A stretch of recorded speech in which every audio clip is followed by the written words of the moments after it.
Hello, everybody, and welcome back to the Garden of Sports Fantasy Hockey Podcast. I'm your host, Zach Gardner, alongside my brother Jake. Hello, hello. And although the season has just started, we already found some key pickups for you guys. So drop those last few picks in the draft, and let's get some major upside, huh? So let's just dive right in and right into pickups. All right. So we're starting off a new segment here for pickups for your league. We're going to do this every week. Your weekly 5x5. Jake and I each have 5 guys that we're going to talk about as like our big, must-add players for the week. And so we're just going to go back and forth here about these 10 guys, 5 each of us. And yeah, weekly 5x5. I think that's pretty cool. Let's get it. So, as they say in hockey, let's do that hockey. Hell yeah. So I'll start it off here with, I think this guy's the number one pickup of the week here. So definitely be going to get this guy. He already has 4 power play points, 2 goals and 2 assists through the first 2 games of the season. Second line, he's actually first line. But he's in line for a big breakout season. He's playing on the first line with Nathan McKinnon and Mikko Rantanen. And if that doesn't scream points, Arturi Leikkanen. Okay. If that doesn't scream points, then, he needs to be more than 44.8% rostered. He is just going to walk into points on that line. He's 44.8% rostered. You need to pick this guy up, Arturi Leikkanen. Go get him. I want to see those numbers way, way up next week. But this guy's great.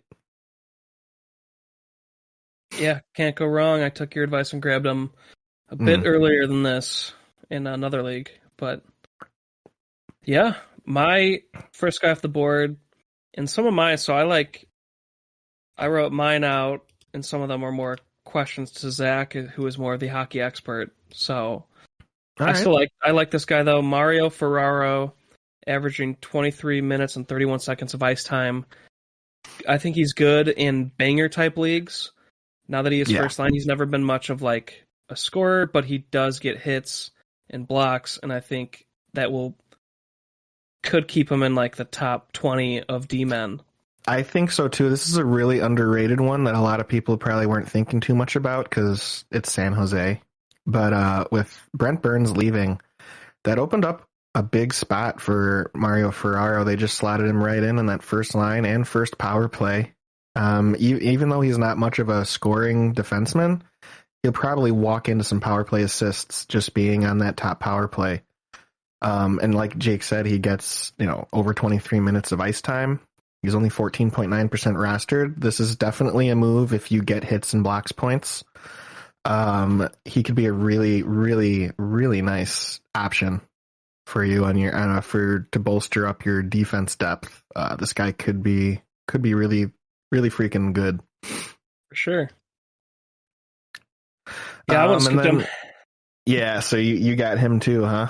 In just our more competitive league, yeah. Yeah, that's a banger. That's a banger and defense league too. So definitely he should be owned in that one for sure. And then moving on here, third guy up, Nino Niederreiter for the Nashville Predators, has 4 goals in 4 games, 45.6% rostered. I think it could be legit. I mean, he's getting top 6 minutes and he's on the second power play. So it could be a nice little sneaky move, but I definitely, just at this point, just based off of Nino Niederreiter's history, obviously people can be picking him up now with this production, but I feel like I just still view him more as a streamer than a hold per se. But Right now, if he's scoring, definitely pick him up right now because he's a guy that goes on hot streaks. So, and he can usually go on like 3-week, 4-week runs. So definitely get him if he's scoring right now this early. But I don't think he's a long-term guy because he's been around a while. I think we kind of know who he is, but maybe he's getting just some good. He's just doing really good right now. So pick him up while he's hot. That's how kind of I feel. Okay. For sure. And then I have here Andrei Kuzmenko. He scored a power play goal in his first game. He plays in the top power play unit in second line. And I wanted to ask you, Zach, is he good enough scorer to keep this going? I see people are super excited about him. Yeah, a lot of people are very Reading excited about him. about Kuzmenko. Okay. So would you just grab him now and just, even if he doesn't keep going off, you just want to have him? Or Yeah, I would grab him.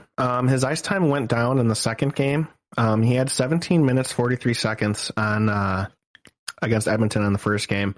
And then the next game, he would drop down 3 whole minutes. So I want to keep monitoring that. Maybe they didn't get on a lot of power plays. But yeah, I'm pretty high on Kuzmenko. He's one of their big prospects. So I would be trying to pick him up because I'm always looking for young guys that can score, and he's on the top power play in the second line, and Vancouver has a very good power play, so I think this guy could be a sneaky little grab. So I'm definitely interested in it just because of his age and just how the Vancouver coaching staff is all excited about him. So okay, yeah, there you have it. Go get him. Would you pick him over Nino? I would pick him over Nino. Yes. Okay. Good to know. And then this next guy, Jake remembers the off-season episodes that we did with Sean, where I was talking about Mason Marchment, and I was super excited about him. That excitement has done nothing but keep going up. I did draft him with one of my last picks in the league that we're in, and I drafted him that late, and I view him as a hold. I view him as a season-long guy. I'm pretty high on him just because of how he finished last year. And he's getting better deployment now on Dallas, and I think that he's not a fluky guy. I think that he's really good, and he just needed to get on a team that would give him more ice time. And here he is on one. So anyways, Mason Marchment, 3 goals in 2 games on his new team. Adjusting well to his new surroundings in Dallas, I believe he is. I think he fits right into what they want to do. He's a well-rounded player. He hits blocks. He chips in on defense. He does everything that you want in a player, and he's got a shit ton of scoring upside. He could be. I view him as a 65+ point guy if he plays a full season. Dang. So possibly over 70. I don't want to go too high on him because he hasn't done it for a full season ever, and he's still young. But I mean, I think over under 65 is pretty good for him, and I think he could definitely well clear that. But I'm just gonna set it there and try and temper my expectations. I don't want to get too crazy on the guy right now this early. But he's only 27% rostered. I think it's a move that people should be going out and making. This guy can score the puck. So, all right, yeah.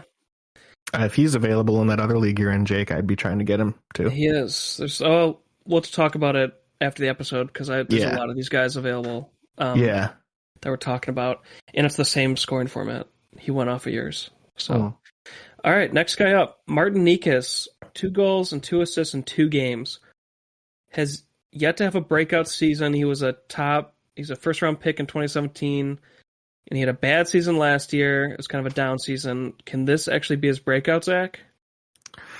I think it finally could. He looked like he was well on that trajectory 2 years ago, where he had over 60 points that year. Something along those lines. I can't remember exactly what he was 2 years ago, but I was looking at him in our off-season episode before last season as a big breakout guy, and it just didn't happen. He definitely regressed last year, and he just wasn't getting the deployment. I don't know. I mean, he's got the talent. He's got the pedigree. He's got everything that you like in a young player.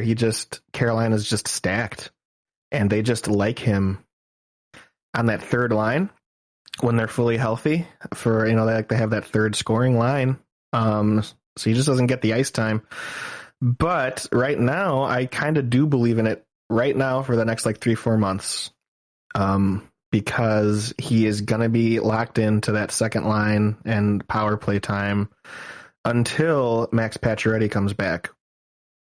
Okay. So basically, long story short, if you do go look on Daily Faceoff at how Carolina's lines are shaken up, there's 4 guys in that top 6 that are absolutely locks to stay there. And then there's 2 guys that are battling for that one spot that will be available when Max Pacioretty comes back in like at the end of December or like at the end of January or whatever. Mm-hmm. So Martin Necas is in a battle right now with Seth Jarvis. And they have Seth Jarvis on the top line, top power play. They have Martin Necas on the second line, second power play. Those guys are battling it out for that top 6 spot. And so it's just whatever one ends up running with it and doing better is going to stay there when Pacioretty comes back. So, but as of right now, Martin Necas is a great pickup because for the next 3 months at least, he's going to be locked into that top 6 and getting some power play time. So I believe that there's something to this Necas right now. Just with the deployment, we just got to see. I don't know if it's a season-long thing. We just got to see how it shakes out. But definitely right now in like the present time, pick him up, and I think it's a decent pick because he's just on a good team and he's a talented guy. For sure. All right, who you got? Yeah, so next up we got another shark. Eric Carlson, 24-37 ice time a game. 1 goal and 2 assists in 4 games. He's the main defenseman now without Brent Burns. And he's only 32 years old, which is honestly surprising to me to see that. Because it feels like he's like 40 because I feel like he's been around forever. But I mean, that's an old 32. He's had a lot of injuries, you know. You know, with him being the main defenseman, able to do everything, maybe he can have a resurgent year. And he even, you know, he's on a bad team. Everybody, I think we can all agree on that. He could be traded at the trade deadline if he's on a good year and get onto like a playoff team. So, you know, that you just have to see though, because usually most teams headed to the playoffs that would be trading for, you know, a guy with trading with a bad team. Most of those teams, like pretty much 100% of those playoff teams, good teams, already have a top line, top D-man, top power play defenseman. So, I mean, we would have to hope that maybe he could still get on a power play if he gets traded to a good team, but still, obviously, with better players around you, you'd think that you'd still put up better numbers. But you always got to worry about that because most playoff teams that are making those trades already have a top line, top power play D-man. Yeah. But still, that is something to note for sure that could happen. He could get traded to a better team, and who knows how that could work out. But anyways, almost 25 minutes of ice time. He's definitely the guy. I mean, why not take a flyer on him? He's got the name value for sure. And if he's putting up some points, I think people want to get in on that. I think most people would want to get in on that. So I would be going to pick him up. Okay. Yep. And he is the 10th ranked D-man, and he is being grabbed. So I just figured we had to get him in here now. Otherwise, he's going to be owned anyway. Yeah, he's going to climb up if he keeps scoring like that for sure. All right. And I have here Ryan McDonough, 20 minutes and 51 seconds of ice time, 2 assists in 4 games. Can this guy be legit with his new team, Zach? I did grab him in my other league based on just a few games. I didn't know if that was a bad move. It's just I had some worse players anyway. Yeah, I don't think it's a bad move at all. He's on the second line. And he is not on a power play. So he's on the second line though with Matthias Ekholm, and that's what you call that fucking banger line right there. He's got some upside. He's just not on a power play, but still though, getting over 20 minutes of time on ice, and if you're looking for like peripheral stats, it could still be a decent move. Just the scoring upside isn't. I mean, 2 assists in 4 games is great, but I think long-term, the scoring upside, if he's not on a power play, is just a little less. But it's a good move for a banger league regardless. So, on a line with Matthias Ekholm, they call those the banger boys. My God. But yeah, I don't think it's a terrible move because we are in a banger league to pick him up. He's not on a power play. You just need to note that. All right, for sure. We can move on. Yeah. And then my last guy here that I'm going to talk about, Carter Hart. He's the starting goalie for the Abysmal Flyers. First 2 games, 2 dubs, 940 save percentage. He's ranked the second goalie in fantasy. Can he be rosterable long term? I'm just going to go ahead and say pick him up, obviously, right now because he's hot and getting some confidence going, and he's been viewed for a while now as like a top goalie prospect in the NHL. Just hasn't been able to put it together. Pick him up for now, obviously with those numbers, but I would, you're going to have to be ready on the drop button, I think, because he hasn't proven that he's this goalie yet. But, Yeah, but if you get a chance at it, I think it was important to put him because he's a starting goalie. Yeah, he's a starting goalie, and he's doing good right now. So at the very least, pick him up while he's hot, and then you can just drop him at any point if he does bad. But I don't think this is a guy you should pick up and be like, oh, and expect to hold for the whole season. I just don't think you can expect that from him. Okay. All right, and I have another goalie because we just wanted to fill in goalies at the end here. Yeah. Jake Allen, 6th ranked goalie, 1 win in 2 games, .943 save percentage. Can he be rosterable long term, Zach? I think he can because Montreal, I don't know. The way they do things is just different than most teams. They set themselves up for success even if they don't have a lot of like big name guys on the team. They are usually very well coached and put in good positions. They get players on the team that fit their system. They don't mess around. And they're usually pretty decent defensively. They roll 4 lines. They give everybody like 14, 15 minutes time on ice, even 4th liners. They just do things different over there. They just are on Montreal's that team. And Jake Allen, he's normally like a owned goalie most of the time. Most of the year, like the last couple of years we've been doing our leagues, Jake Allen's been owned, and he's usually pretty middle of the road or better. So I think he is a long-term hold. He's a starting goalie on a average team. So that has only some 9.8% owned. Yeah, he's usually, there's a lot of leagues with different settings, that plays a part. I just think for our league, he gets a ton of saves, which makes him decent in our league. Get you some points that way.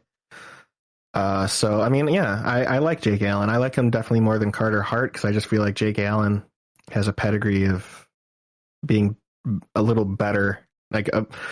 I think Carter Hart has definitely the higher ceiling, but Jake Allen has the higher floor. Where like a bad night for Jake Allen will be a lot better than a bad night for Carter Hart. Where Carter Hart will give up like 5-6 goals. Jake Allen won't do something like that. All right, for sure. Yeah. All right, that's your weekly 5x5, everybody. Ooh, yeah! So now we're just going to move on to streamers. I got 14 streamers to talk about. We're just going to try and fly through this. Jake, just chime in if you have anything to add here. I'm just going to... Yes, I will. If there's any guys that you kind of are excited about at all.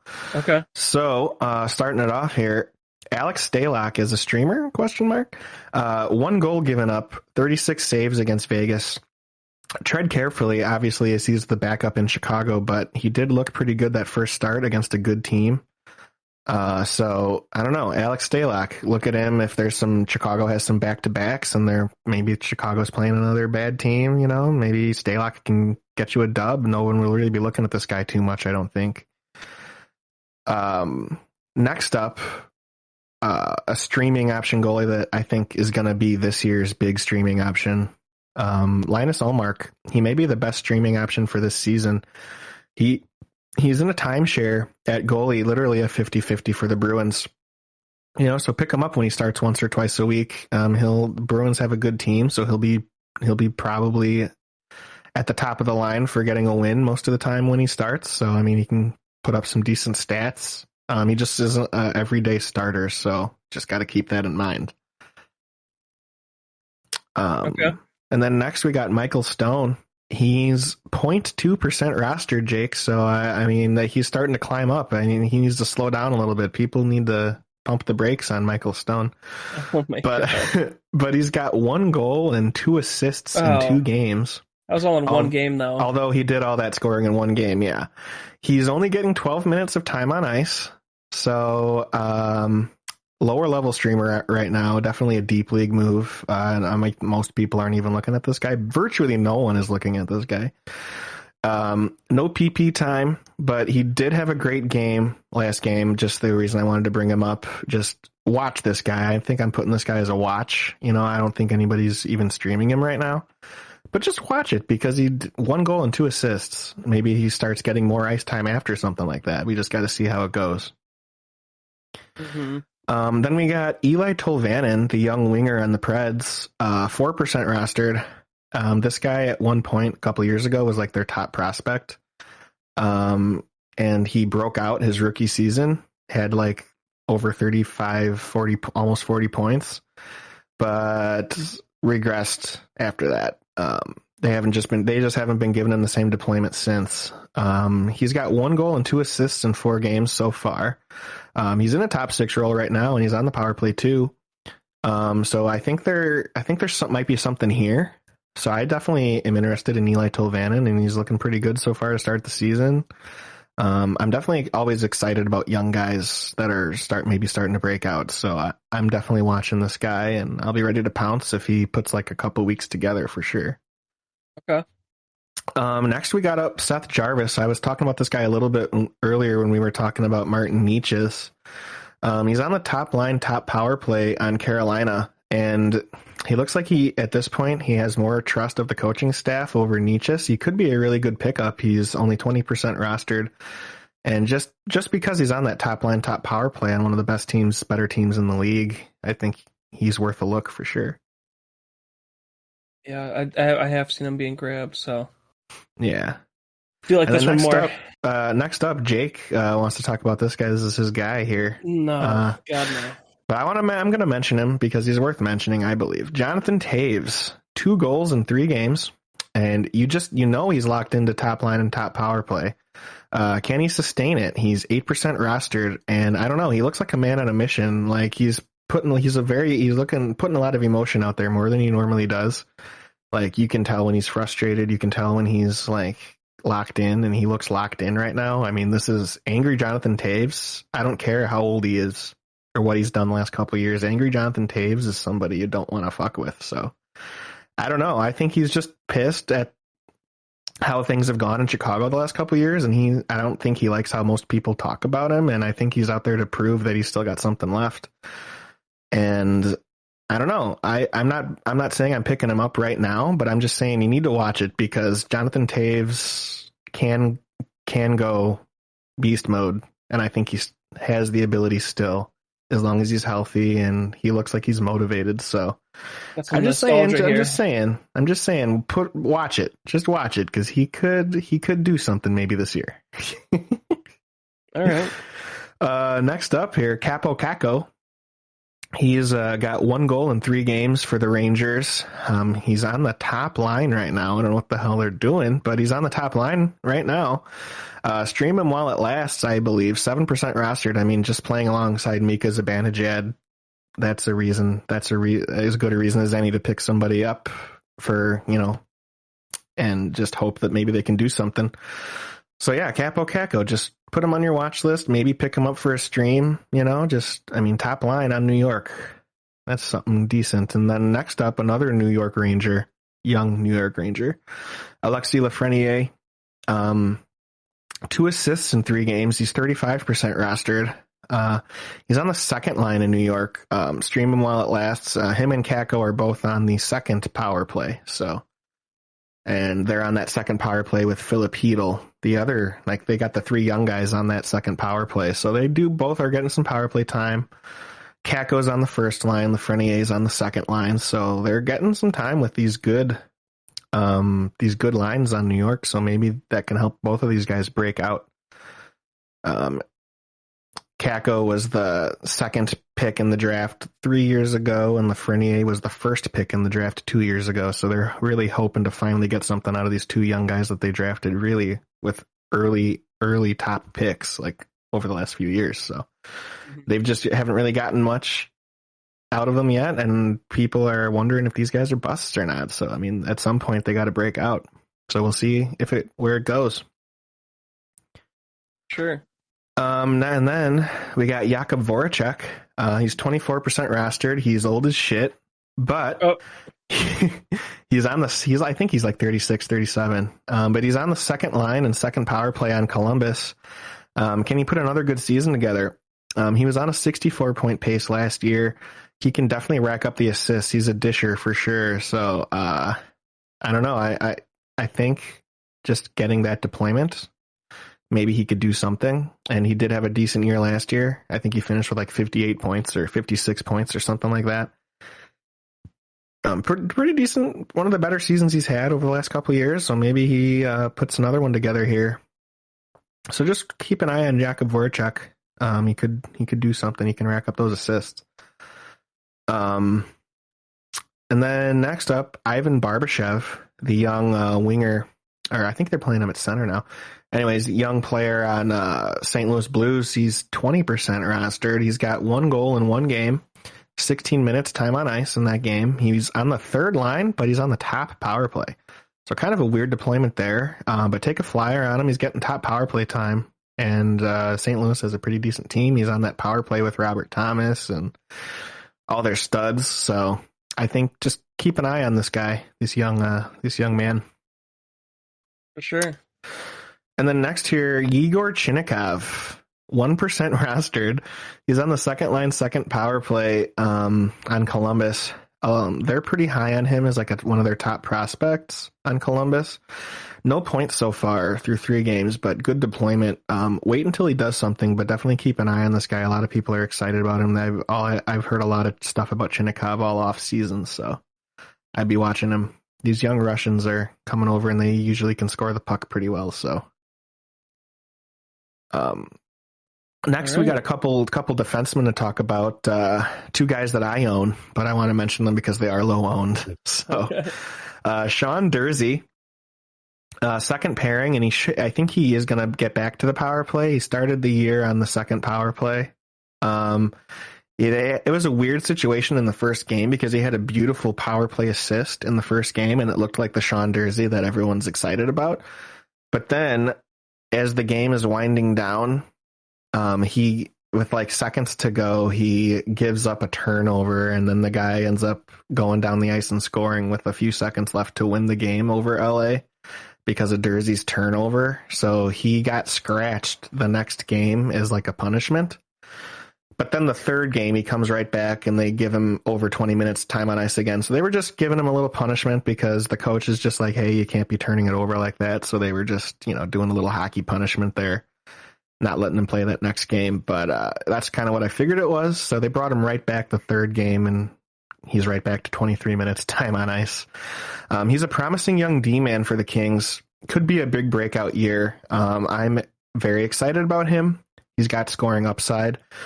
He's a good deep league D-man move, or just wait on him. He's 11% rostered. If you're not fully bought in like I am yet, I've just watched some Kings games at the end of last year. They were giving him a lot of time at the end of the season, and he kind of broke out that second half of the year. I saw some things that I kind of believe in that aren't flukes with his game. He does a lot of nice things out there. He sees the ice really well. There's a lot to like. He'd be the top defenseman on the team if they didn't have Drew Doughty. So I just keep an eye on Sean Durzi. I think that's a name that we might be hearing a lot about later in the year. And then next up, similar, Keandre Miller on the New York Rangers. He's 18% rostered. He's a great D-man for the New York Rangers. He's a Darnell Nurse type. He's a great physical presence, and he has scoring upside. He's on the second pairing and the second power play. He gets over 22 minutes time on ice. I'm pretty excited about this guy, especially in a banger league. I mean, if you're in a banger league, you probably already own him. Keep an eye on him, but he's going to go fast as his stats keep going up, which I think they will because they're giving him a lot of run out there. And this lineup the New York Rangers lineup is full of guys that can score the puck, and he's a good passer. He's really good at everything he does out there, which is, I mean, he's very similar to Darnell Nurse. Reminds me a lot of him. So I don't know. There might be something there. So, keep an eye on K'Andre Miller if you're not fully bought in yet. Okay. And then lastly, I just wanted to bring up a goalie streaming option, Alex Nedeljkovic, for the backup goalie for the Detroit Red Wings. 37 saves in his first game, and it could be more of a 50-50 split in Detroit with Ville Husso. So just look to him as a possible streaming option. I think Detroit's a better team this year, and Ned can get you some wins possibly. So just, look at him as a streaming option for goalie. If you really need, on a Saturday, Sunday, if you really need some extra points, he could really help you in that department if he's playing. All right. And then so anything to add to any of those guys, Jake? Any one of those guys I mentioned that you're kind of excited about at all? The New York Rangers defenseman. K'Andre Miller. Yeah, I have him on my watch list. Okay. I like the goalie because I'm weak at goalie, and then a lot of these guys. I mean, I don't like Taves. Obviously. Yeah. I like Ullmark as a streamer. Yeah, I like some guys. Cool. Nothing to add. I mean, just wanted to hear your thoughts. That's all. Cool. Yeah, you heard it. I think I'm with Jake. K'Andre Miller. It gets me excited. I get excited about defensemen. Jake knows this. So I don't want to get too much though, because I know not everybody views defensemen like I do, and I do run a podcast, so I talk about it a lot. But I got to throw forwards in there too. I just don't view forwards the same, but that's also my league settings. So I feel like we mix it up pretty good and get plenty of forwards in there as well.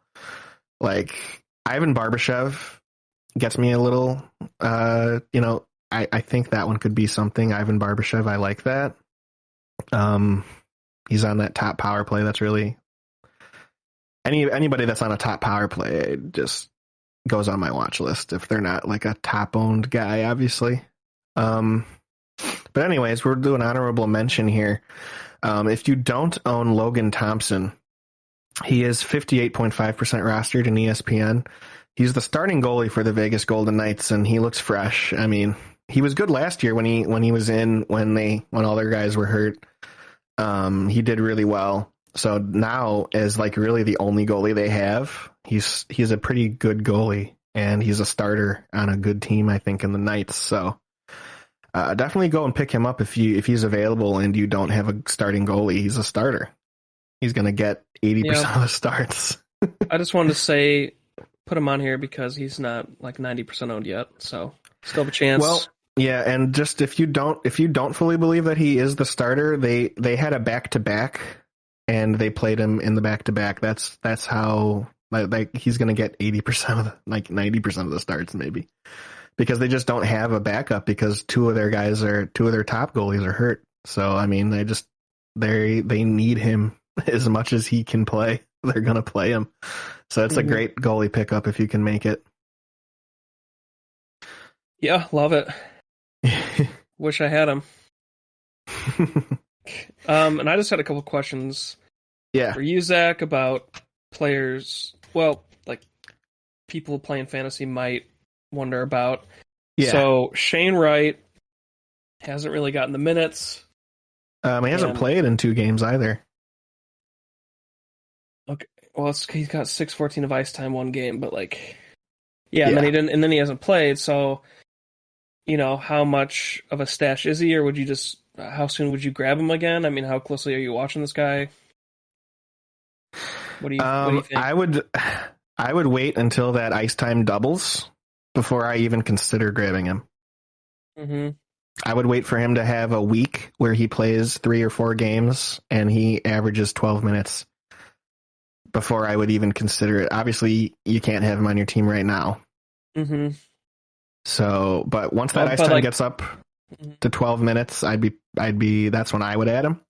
And somebody might. But people are stashing him. I mean, he's like 50%. If people are stashing him, then that's that. I mean, if you believe in him that much, where you want to pick him up now and stash him, go ahead. But I'm not going to hold a guy that's not even playing 2 games in a row when I can just pick up streaming options to help me win my league, help me win every week and get me some points.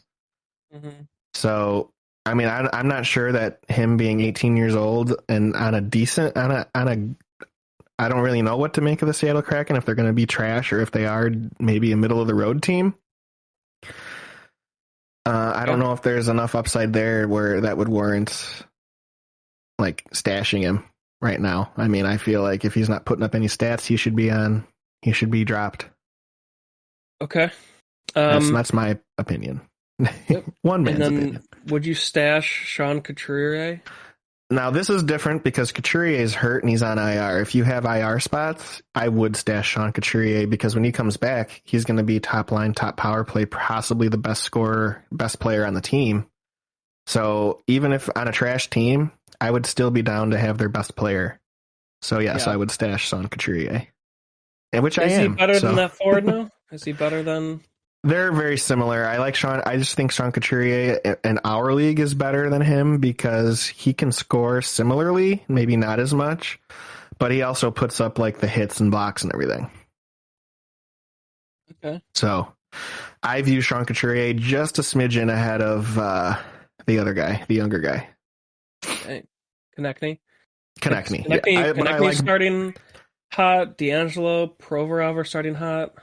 Yeah, I like Konechny and Sean Couturier both quite a bit because even on a bad team, it's still always good to have a bad team's best players. They're still going to score some points. So, all right. Well, yeah, those are my questions for you. All right, and then obviously, if you guys think of any questions, you can leave us a comment in our YouTube where you're watching this. Feel free to always ask us your questions. We'll try our best to give you an honest answer. You can also go over to our Facebook page and you can leave us questions on there. You can send us messages. So just don't be afraid to do that. We'll try our best to get back to you guys. Yeah. And real quick, I just want to go over the schedule. I'm going to start with like the best schedules for this upcoming week. We got a lot of teams with 4 games. So I'm just going to go through it here. Okay. So the Winnipeg Jets have 4 games. They have a back-to-back, but they're on the road against Colorado and Vegas Golden Knights, so maybe that's not a great one. We got the Vancouver Canucks. They got 4 games. They have a Monday-Tuesday back-to-back against Washington and Columbus. Those are pretty heavy days, but I mean, those are winnable games for the Canucks, who I think are a sleeper team for this season, so maybe be looking at some streaming options for those 2 games. The Seattle Kraken have 4 games this week. We got San Jose Sharks.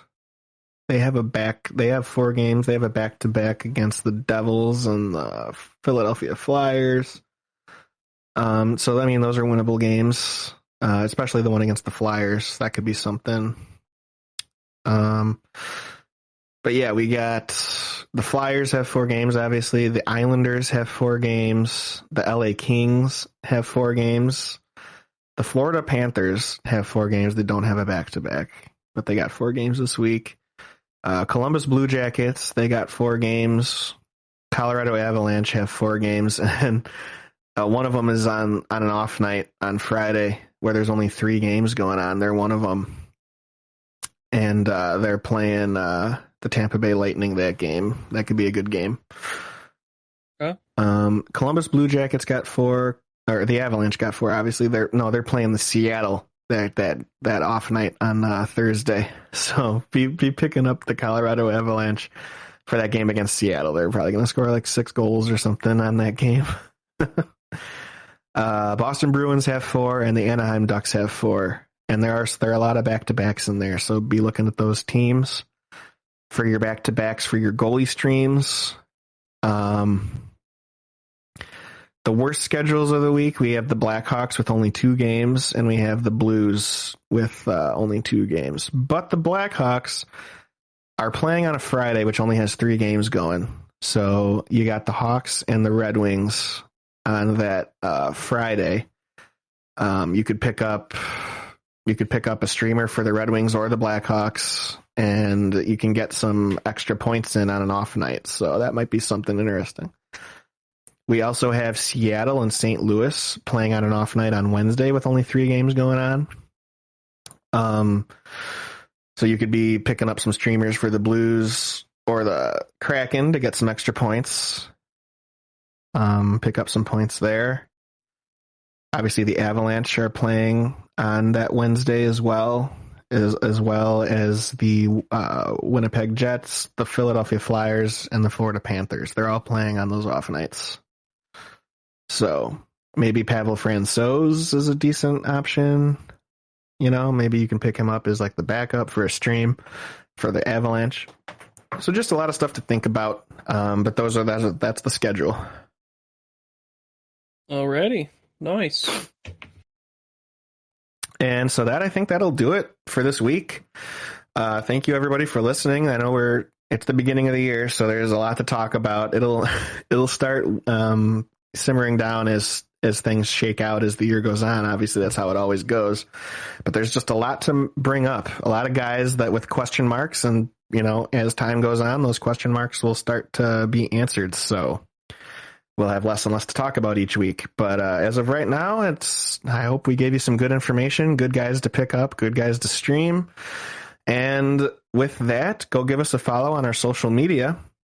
We have Facebook, facebook.com/Garden of Sports podcast. We have Instagram, instagram.com/Garden of Sports. And we have Twitter, twitter.com/GOSpod 2021. And our website is going to be dropping here soon. Jake's finishing that up now. And sure. We'll have every episode's audio available on the website. We'll have the links to all our social media. We'll have the links to the YouTube, where most of our episodes have been dropped. Like all our episodes have been dropping for the time being and since we started. But once the website is up, we will be available everywhere you can get your podcasts. We'll be available on Spotify. We'll be available on Apple Music, Stitcher, anywhere that you can, get your podcasts at. So I'm very excited about that. We'll also have articles that we'll write on our website, like a weekly newsletter type thing with like waiver pickups and stuff like that. So it's going to be very exciting, and I can't wait for it to all, get going. So sure. Yeah, be on the lookout for that. And thank you all so much for listening. And we'll be back next week with another fantasy hockey episode. Thanks, everybody. Yeah, thanks, everyone.